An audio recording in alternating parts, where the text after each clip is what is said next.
Good morning, everybody. Happy Monday. Good morning. All right, let's see. Catherine, good to see you, and it was great to see you last night. Thank you for your super nice email you sent this morning. When you get a chance, and I know there's a delay, just let me know you can see me and hear me okay. Super fun last night, Catherine. I want to show you the things that my stuff dried too from our dying night. Sheila, good morning in Benton City, Washington. Happy Monday. It's great to see you. Joelle, good morning in Calgary. I'm doing well. I hope everybody's doing well. Monday morning, still the residue of so much snow. And of course, I lost 2 days in my workspace last week because of incredible snow. And now, and now again on Sunday, there was a huge storm. And now tomorrow, there's another storm expected. So this is getting super stressful in terms of being able to work. Cynthia, good morning. How are you? Martha, good morning in sunny Ontario. It's sunny here too, just so much snow on the ground. It's like remarkable amount. Hey, Mom, good morning. How are you? And Linda, you're there. Good to see you. April, good to see you. Monday morning. I look forward to these chats too. I just jumped out of the shower a minute ago. Joan, great to see you. Arctic Blast, Wisconsin. I know we are all getting this crazy winter weather, but I have to say it's quite Currier and Ives and beautiful. It's not gross weather in terms of like being ugly. Has anybody else noticed? I don't know if it's just around here, but I remember always thinking when it snows that the worst thing about it is that as soon as the snow is on the ground, the sides of the road is are always black and gray and dirty looking. And I'm noticing this year that the snow is like pristine even after it's been on the ground for days. And I'm thinking, what is going on? Is it like emissions with cars are different or they're using a different salt or something? But I mean, days into snowstorms, the sides of the roads where it's busy with cars still look super Currier and Ives. So something has changed. Something is different. Penny, good morning in North Carolina. Good to see you. Happy Monday. Crystal, happy Monday. Velma's there. No school. Another snow day. Hey, Velma. I hope you're living it up. These are the days, right? My two little ones are here, but of course they're in class upstairs. Amber, good morning. Great to see you, Amber. Lori, good morning in Texas. I wonder what your weather like is like there if you're getting hit with the same sort of winter system that we're getting.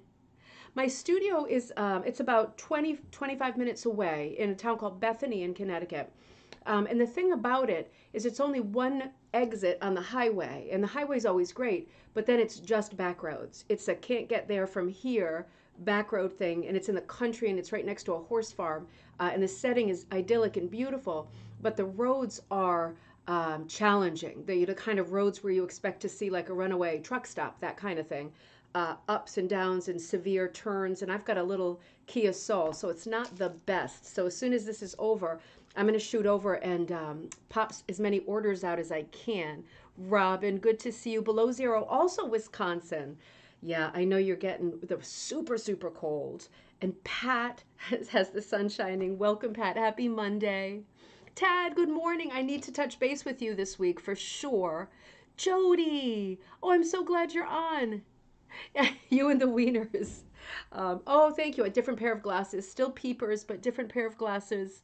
Like to mix it up. I'm waiting for my proper glasses to come. I need to order the real prescription, but I lost it because every time I logged on the website was down, and it went on for like 2 weeks. And in that time, I managed to lose the piece of paper, and now I can't get in touch with anybody at the optometrist to give it to me. So I'm like, I can't see anything. My eyes is going crazy. Sharon, what? It's 24 below zero. Wow, that is remarkably cold. That is dangerously cold, right? Thanks, Chrissy, from an antique store. It's like a little charm necklace. Sharon, very happy to see you. Stay warm, Chrissy. Love to see you. Glad you're there. Slapper, Dave in Toronto, cold and sunny. Oh, that sounds beautiful. That sounds like perfect winter weather. Teresa, you're on. Happy morning. Happy Monday, everybody.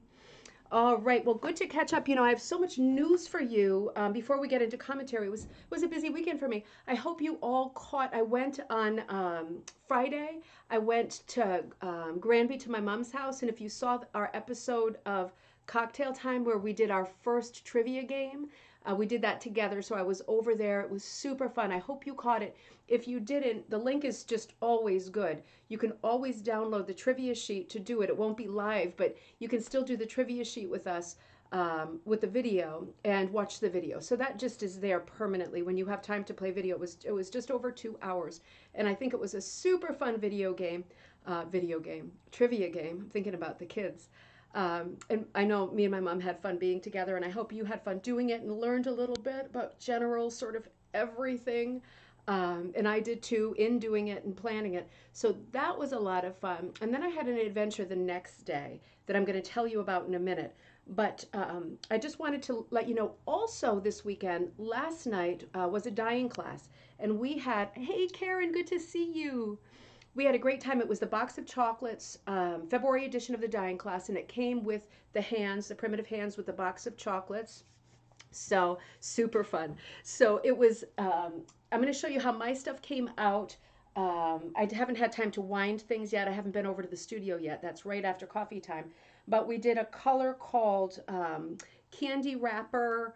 I think it was called foil wrapper or something. You know how sometimes you get chocolates that are in this intense sort of blue purple wrapper? This was the yarn one. We did the candy wrapper, Parma violet. Remember when they used to sell violet gum? And it was like this powdery soft, because of course you can eat violets. That came out of trivia night on Friday too. 3 kinds of purple to make the Parma violet. This was wine. I did it after the class because we ended up cutting the class. It was running over, but it's a little darker than I think it's looking on camera. But wine. We did 4 yarns and 4 wools. And then we did a swatch set, light to dark. This is a color called black cherry, going light to dark. So that was fun, making our own swatch set. Oh, and we did, the first one we did was the antique lace.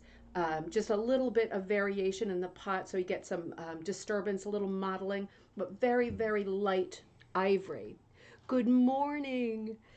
And angel skin coral, another one that was kind of a pinky that was modeled. And then this one, I did one of my naughty things. I really need just brown, and it was just brown. But then I added blue to it. I can never resist. I ended up adding blue to it. Now I've got brown and blue, which I really like. But that was supposed to just be the chocolate one.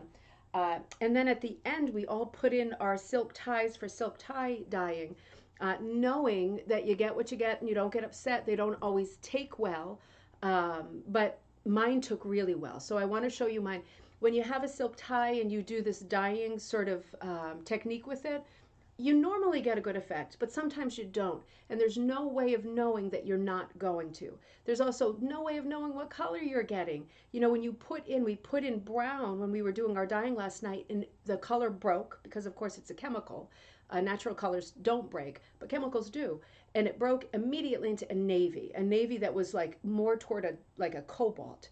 So you just don't know what you're getting. And the same thing with ties, when those colors break, you really don't know. But I was, I think, real lucky. I did this tie and this tie. I only did 2. The sets came with 3, but I only did 2 because I was rushing around the kitchen. And they came out like this. I put them on the same little piece of wool. So that's pretty good, right? I mean, this one on top, obviously, is this one. I mean, that's really good, I think. And then this guy over here is this one. And it's really no surprise that the grays didn't come out. Where am I? The grays didn't come out at all, the blue grays. They stayed kind of the white, but you can see the rest of it came out really good. And I'm really excited about this because I have literally thousands of silk ties.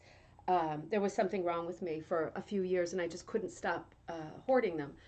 But I have thousands of silk ties, and I just created a pattern for fun this month. It's not going to be a monthly pattern or anything. It's just going to be an extra pattern that I'll show you tomorrow because I'll be finished. I was sketching it over the weekend, and it's going to include proddy.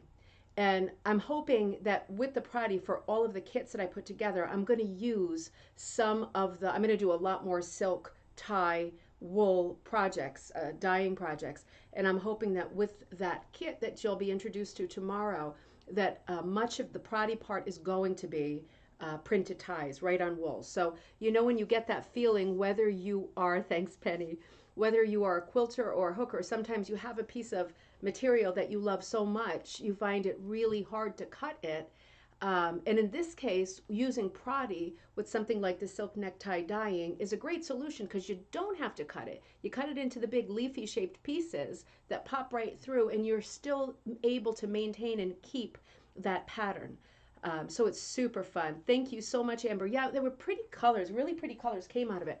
And you know, I was so I hated yesterday. We had to leave my mom's house late on Saturday because of the snowstorm being predicted at like 6 in the morning the next day. And because of the dyeing class, I didn't want to get stuck like in the wrong part of Connecticut.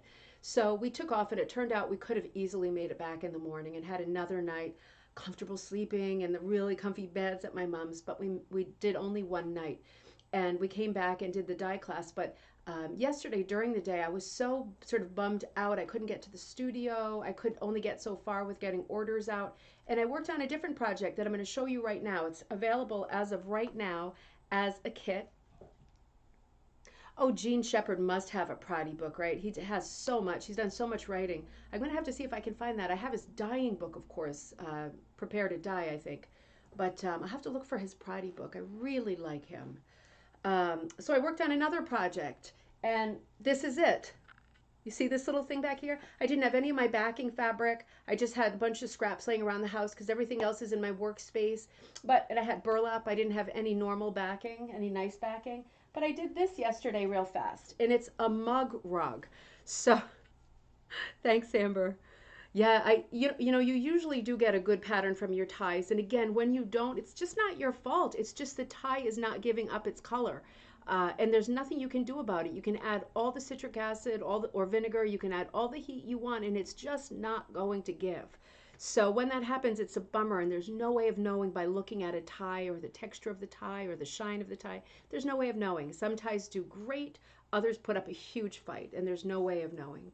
So I made this little mug rug, coffee time, and I got that done. That was a quick go. I used, like I said, scraps that I had here. I did number 8, and it is, as of like a few minutes ago, on the Ribbon Candy Hooking website. If you want, I'm going to finish it up, of course. If you want a mug rug for our times together, our coffee times together, this is a scrap kit that I'm putting out. Your kit will come with number 8. Every kit will be different. You will have tons of colors and noodles in there. And you have a choice on the website if you get it. It's $35, and it's 10 by, I think, 12. And you know that it will come with a ton of strips. The background will be pretty solid, or one color family. Mine is mostly the same sort of oranges and peaches. And then around the border, all different color scraps. So if you're ordering the mug rug to sit and have your merch while I'm finishing mine off and putting my mug on here, just let me know. You can pick either surprise me, and then I'll just pick beautiful colors for you, or choose the option where you choose, and just let me know what your favorite colors are. Now I hooked mine with sari ribbon, not the flat silk, but the ribbon, like the nubby ribbon. It's right here actually. And I will put that into yours too, unless you tell me otherwise. I hooked all of the letters with this sari ribbon, right? They have the flat ribbon, and I've done videos on dyeing the flat ribbon, but this is the stuff that's like nubby and thick, but it hooks great. It's actually made from saris. There's a lot of color variation in it, and like I say, it hooks great in terms of letters.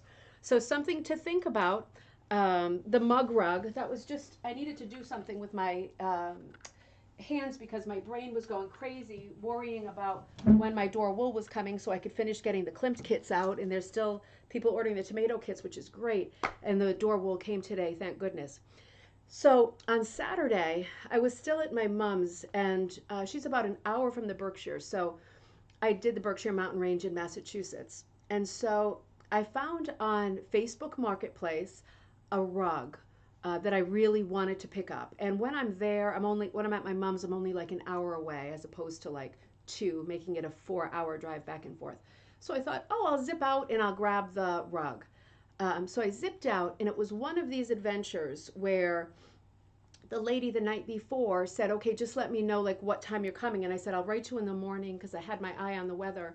And in the morning, I thought, okay, let's go get the rug. I'm in the car driving over there, and she hadn't written back. And I got all the way there, and she still, I could tell she hadn't even picked up her phone and looked at the message. And I was starting to really panic that it was a fool's errand. So while I was waiting and hoping that she would see my message before it was just ridiculous to just stay and wait and, see what happens, I stopped at an antique store that was right on the same street as where her house would be. I didn't have the address yet, but I knew the street. And I popped in there and I found a beautiful rug. Wait till you see this. This is mounted like on a wood. I'll show you the back on a wooden back. It's a covered bridge. It's a very specific covered bridge, the Suffield covered bridge, and that's the town where I was, right next to Great Barrington. One of these beautiful old New England covered bridges. Unfortunately, they told me a horrible story about how these kids were smoking on the bridge and they burnt it down. And then even worse, one of the kids committed suicide. Oh my God. So that was just like heartbreaking story. They rebuilt the bridge, but crazy things in life, right? Crazy things. But I had to get it despite that story that was not overly happy. I had to get it. And this is what it looks like. I mean, let me turn this like this a little bit. This is just for me, super, super artsy hooked rug. Now, it's an original pattern. I'm going to show it to you close up. This is what the back looks like if you ever think about having like somebody mount your rug for you. It's like this on the edges, right? They just fold it as best they can, and then it's like this on the back with the hanger. Now, I would assume that this is 1950s, 1960s, but I'm going to try to show it to you close up. It is done with the most beautiful tweeds, varieties of things, right? You see all the little pops of color. Now, this is what I would call painterly, right? Painterly hooking. Look at the little bit of blue she's got in there. I'm assuming it's a she, might not be. I have no idea who made this. But it is just, doesn't it strike you as being a super impressionist style interpretation of a covered bridge? Because covered bridges can be so rustic and, you get to the point where it's like, I hate to say it, but you've seen one covered bridge, you've seen them all because they're all handled the same way. This to me is so different. And the colors, see all those little dit dots? There's little bits of loss. It looks to me like it's probably done in I would say a 4, maybe a 5, but I'm thinking more like a 4. So quite small, quite fine, really beautiful. So I found it at the shop while I was biding my time waiting for the woman to get back to me. It cost $125, which I think is phenomenal. Oh, Catherine, you lived there before you moved to Idaho. You rode your bike over that bridge many times, and you have a ton of photos of it somewhere. Isn't that rug beautiful? I mean, I'm glad that you all appreciate it, and I know you do because it's so different. It just made me feel like, and you see how wild it is on the surface? Like she didn't block it, she didn't steam it, she didn't clip it, she just left it. And just those little bits of color, right? And a little bit of yarn. I mean, it's just something. It's just something. I was going to leave it because I have a lot of rugs. But at the end of the day, I just couldn't. And luckily, while I was in the store, the other lady wrote. She picked up the message and she wrote. And she turned out to be such a nice lady. Gorgeous lady. And her husband was real nice too, and former school teacher. And this is the rug that I went to pick up. I'm going to push you back a little bit because this is much bigger. This is a silly rug, I'm going to warn you. But I loved the folkiness of it. So here it comes. It's not as nice as the rug I just showed you, but I still really love it. It's the one in the photo, right? 2's company and 3's a crowd. And I don't know if you can tell, but the tree is kind of a little bit of a pistachio color.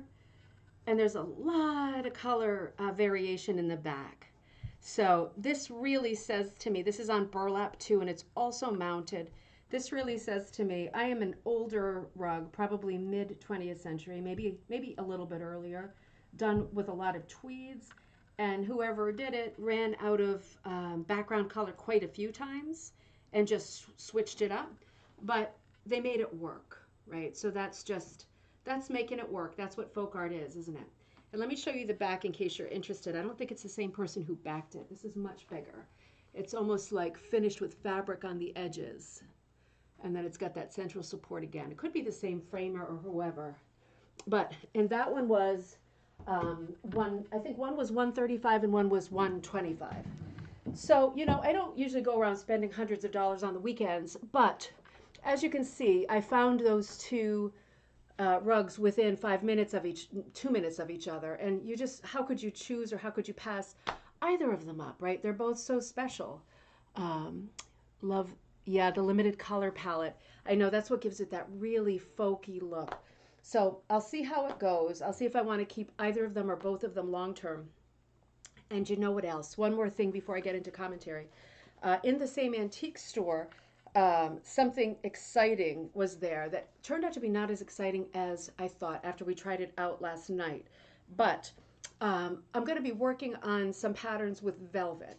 The velvet hook velvet. I have tons of it. I've just ordered tons more because I really see doing some patterns that are very sort of art deco flower baskets and things using lots of velvets.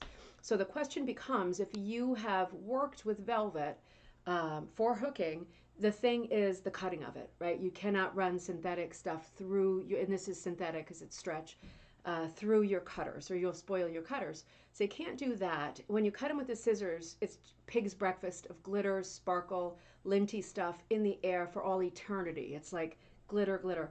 So that leaves you with the rotary, which is the thing that you're supposed to do in the first place. But of course, for me, when I'm making kits and things, using a rotary cutter and cutting one strip at a time is not ideal.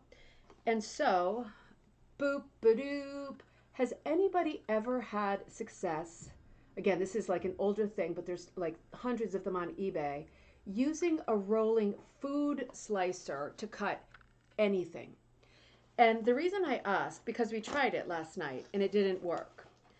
But at the end of the day, this food slicer, they're not sharp, so don't worry, I'm not going to start bleeding. Presses down like a rotary cutter. It's on a pin that goes right through that can be pulled out.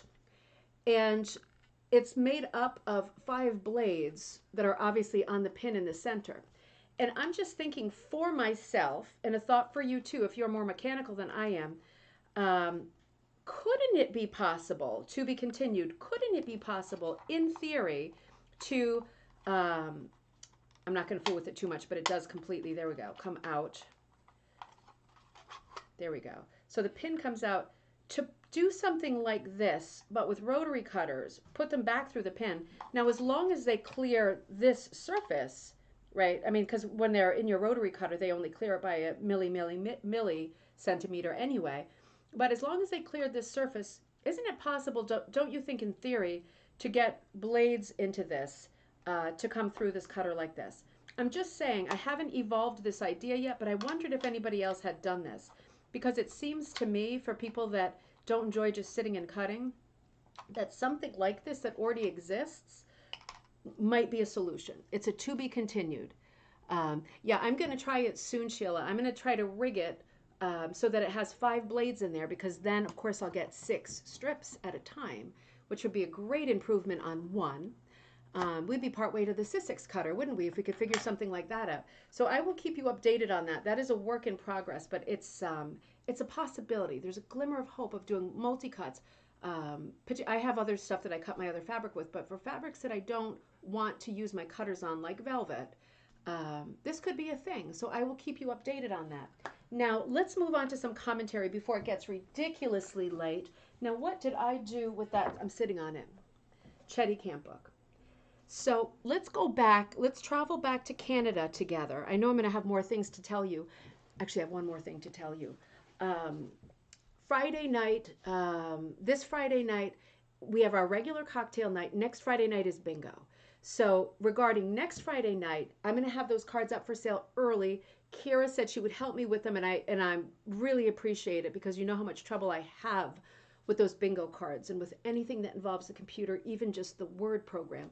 But my mom and I were working on it this weekend together, and the theme, again, not this Friday night, next Friday night, is going to be rug hooking bingo, and we're crossing it over with books. So March is going to be book month. We're not going to be in March yet, but the theme is going to be books. So every rug that is going to be on the bingo card is going to relate to a famous book. And then I will give you the author of the book, like a one-word line about what the book's about, in case it might be a book that you might be interested in reading if you're looking for something new for your nightstand. And also, this came out of the trivia night on Friday, either the first line or the last line of the book. So it'll be another interesting night. It's not a game night, but interesting in terms of learning, thinking, and we're going to, as usual, be using rugs to start the conversation about what book is this referring to, and then a little bit about the book. So it's going to be a crossover episode. This coming Friday night, we're going to be doing an episode. I'll tell you more about it later. I want to save it as a bit of a surprise, about inspiration and looking at a couple of British hookers and proddy or proggy artists who do really different work. I don't mean far out.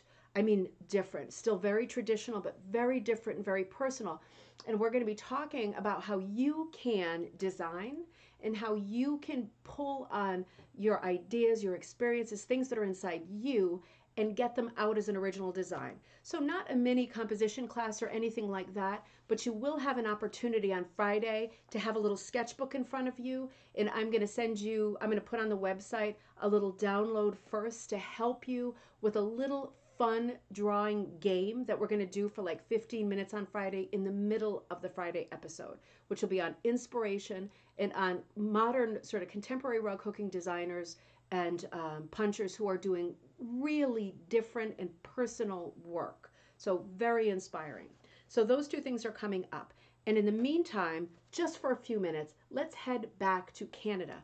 Now, I wanted to set this up because I forgot to mention when we started talking about Cheticamp, I was talking about the early days and all that stuff, but I didn't mention that the reason people were there in the first place, the first settlers to Cheticamp, were there as part of an event called, what was it called? The Great, the expulsion of the Acadians, the Great Upheaval, the Great Expulsion. It's called a lot of different things, but this is part of a consequence of the French and Indian War. So the British were moving the French along, and a lot of French people, Acadian people, were moved from like Nova Scotia and the Maritime provinces, just moved on, the same way they moved on Native American people.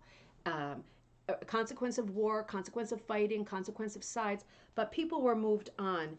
And that whole period was known, it was 1755 as the Great Dispersion. So it covers that whole period where people are being moved along by the military to settle in different places. They're displaced, completely displaced. And one of the rugs in the back of this Cheticamp book, I put one, the Antoinette DeVoe one with the birds. I showed you that one on trivia night. This is my other super, super favorite that's in the back of this book. It's one of the plates.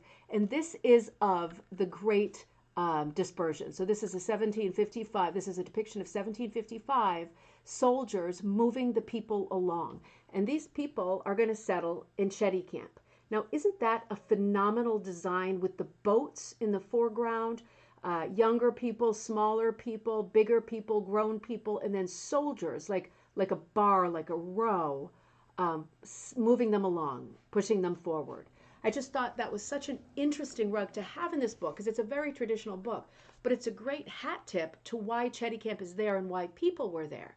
Now, I am already at the end of the episode, but I am going to go for another 5 minutes and just say, when we pick this up in the morning and come straight to Cheticamp, we're going to be talking about the next really important era in Cheticamp, and that is the arrival of Miss Burke, Lillian Burke, and that's a name that is synonymous with Cheticamp. I'll show you a picture of her too. They have a beautiful picture of her. She's a socialite. She's an American socialite. She's from New York. Now, this is a story. This is her here. Let's see if I can get that in focus. Come on. We're going to talk about her. We're going to start the episode with her tomorrow because her being there is why we have Cheticamp rugs. And there's more to the story than that. She came in with the Bell family, as in the Alexander Graham Bell family. She came to Canada as a friend of the family. And I will tell you the whole story of how she got started in rugs and by pioneering this industry in Cheticamp. She is the reason. But, you know, it's worth saying just at the end of an episode and as a thought to enter into tomorrow's episode, it's worth saying if you remember past episodes we have, like the Grenfell being a medical mission and all, but you remember there was an American woman that played a big part in that story too, another upper class kind of socialite woman. And this is a theme in many of the stories from the early 20th century.